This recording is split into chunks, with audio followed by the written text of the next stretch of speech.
मोहसिन रजा जी, चर्चा की शुरुआत में आपसे ही करना चाहूंगी। सरकार कानून लेकर आई है लव जिहाद पर।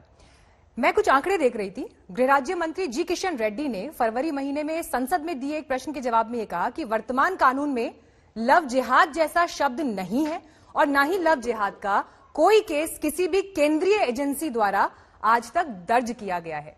लेकिन बीते कई सालों से ऐसी शिकायतें सामने आई हैं, केसेस सामने आए हैं, लिहाजा उत्तर प्रदेश सरकार कानून लेकर आई। क्या आज आप देश को बता सकते हैं इस कानून को लाने के पीछे सरकार का क्या मकसद था? ऐसी क्या शिकायतें आपके पास आई, सर्वेज हुए, क्या आपके पास आंकड़े मौजूद हैं?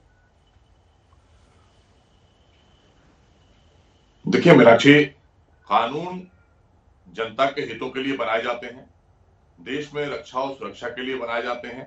सभी उस कानून का पालन करें इसलिए बनाए जाते हैं और जब आवश्यकता होती है तो उस समय हम कानून लाते हैं। और इधर आदरणीय योगी जी ने साफ कर दिया था कि पिछले काफी दिनों से लगभग 100 से ज्यादा ऐसे मामले आए थे जिसमें बहला फुसलाकर बच्चियों को धर्म परिवर्तन कराना या उनसे शादी मोहब्बत के जाल में फंसाकर करना। और उन लड़कों को जब बात की गई, उन लड़कियों ने जो शिकायतें की थी, उन शिकायत में गंभीर बात ये निकल कर आई थी कि कोई ने अपना नाम दिनेश बताया था, कोई ने अपना नाम मुकेश बताया था, कोई ने अपना नाम रमेश बताया था। बाद में वो कोई निकल रहा था, अंसर निकल रहा था, कोई राशिद निकल रहा था, कोई माजिद निकल रहा था।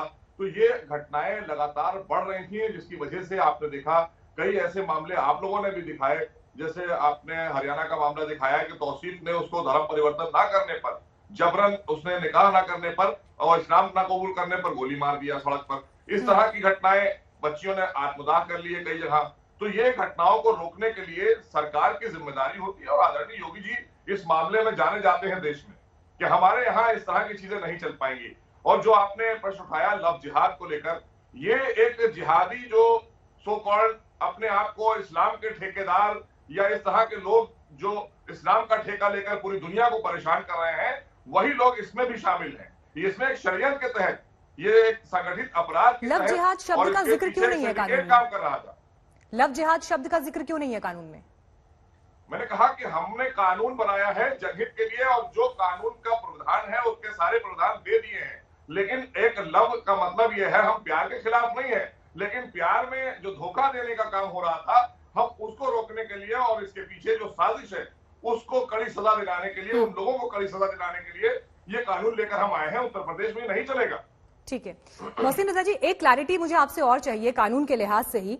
देखिए, अभी भी अगर गलत एफिडेविट दिया जाता है उम्र या धर्म छिपाने पर, वैवाहिक स्थिति छिपाने पर, तो भारतीय कानून के तहत इनमें सजा का प्रावधान है। जैसे उदाहरण के तौर पर आईपीसी की धारा 366 के तहत अपहरण के मामले में 10 साल की सजा है।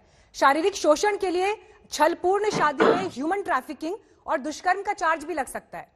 सीआरपीसी की धारा 198 ये कहती है कि अगर लड़की के परिजन भी कार्रवाई के लिए शिकायत करते हैं, मांग करते हैं, तो उस पर भी केस दर्ज हो सकता है। तो जब ये ऑलरेडी प्रावधान भारत का संविधान देता है, तो फिर उसके बाद ऐसे कानून की क्या जरूरत थी?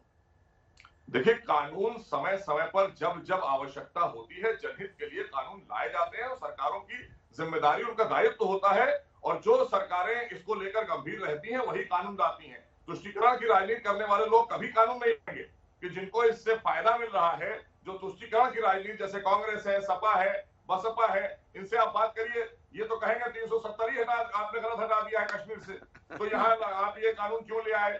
जो बच्चियों से खिलवाड़, हमारी बच्चियों की जिंदगी महफूज हो, उनकी जीवन न बर्बाद हो, जिस तरह से आपने पीछे देखे काफी केसेस आए, इस पर ये बोलना नहीं चाहते क्योंकि ये देखते चले आ रहे हैं कि मोहसिन रजा जी, उस पर तो जवाब में अनुराग भदौरिया जी देंगे। लेकिन मोहसिन रजा जी, मेरा सवाल आपसे ये था कि यहाँ पर एक बड़ी चुनौती तो सरकारों के लिए ये होती है कि जो कानून बना है, संविधान ने ताकत तो ऑलरेडी दी है ना कानून इंप्लीमेंट कराने वाली एजेंसीज को, लेकिन दिक्कत तो यहाँ पर इंप्लीमेंटेशन की है। अगर जो कानून पहले से एग्जिस्ट करते हैं, मौजूद है, उनका इंप्लीमेंटेशन सही तरीके से हुआ होता तो शायद नए कानून की जरूरत नहीं पड़ती। देखिए, कानून के तहत मीनाक्षी जो शिकायतें आती हैं उस पर कार्रवाई होती है, लेकिन अगर नए कानून की जरूरत है तो कानून लाया जाना चाहिए और हम लोग लाते हैं। हम उसमें देर नहीं करते हैं क्योंकि हमें जनता को सुरक्षित रखना है, जनता के हितों को सुरक्षित रखना है। तो उनको महफूज करने के लिए इन बच्चियों की जिंदगियों से जो खिलवाड़ हो रहा था उसको रोकना बहुत जरूरी था। हम तुष्टीकरण, संप्रदायवाद की राजनीति नहीं करते हैं। हम सबका साथ, सबका विकास और सबके विश्वास की नीति पर कोई भी काम करते हैं और कोई भी योजना बनाते हैं, इस पर बनाते हैं। लेकिन ये घटनाएं देश के लिए बहुत गंभीर हो रही हैं। और उत्तर प्रदेश में खासकर आपने देखा, जिनका आप विजुअल दिखा रहे हैं टीवी पर, इन बच्चियों ने खुद बताया है कि एक सिंडिकेट चल रहा है जिसमें 4, 5, 10 लड़के ऐसे हैं जो अपना नाम बदलकर, अपना धर्म बदलकर बच्चियों को बहला फुसला कर फंसाते हैं, फिर उसके बाद उनको जबरन धर्मांतर कराते हैं। तो ये चीज को रोकने के लिए अगर कोई नई कानून की जरूरत पड़ रही है तो हम जनहित में लाए हैं, और इस पर अपना स्टैंड साफ करे कांग्रेस, सपा, उपसपा, और जो कानून पहले से है जी मोहसिन रजा जी, देखिए कानून तो पहले से भी बहुत बड़े कड़े प्रावधानों के साथ मौजूद है। मैं इस सवाल को रिफ्रेज करती हूँ, क्या ये कानून लाया गया है एक खास तबके को संदेश देने के लिए? देखिए, हम प्यार को परवान चढ़ाने के लिए कानून लाए हैं। हमें मोहब्बत से कोई गुरेज नहीं है, क्योंकि हमारा देश मोहब्बत का पैगाम दुनिया को देता है। लेकिन जो मोहब्बत में धोखा करते हैं उनको सजा भी देने का काम उत्तर प्रदेश में योगी सरकार करेगी। इसलिए ये लाए हैं काम कि आप मोहब्बत में, प्यार में धोखा मत दीजिए, किसी का जीवन मत खराब करिए, इसका अधिकार आपको नहीं है। नमस्कार, मैं हूं अंजना ओम कश्यप। हमें उम्मीद है ये वीडियो आपको पसंद आया होगा। लेटेस्ट खबरों के लिए यूं ही देखते रहिए आज तक, और इस वीडियो के पसंद आने पर लाइक, शेयर एंड सब्सक्राइब करना ना भूलें।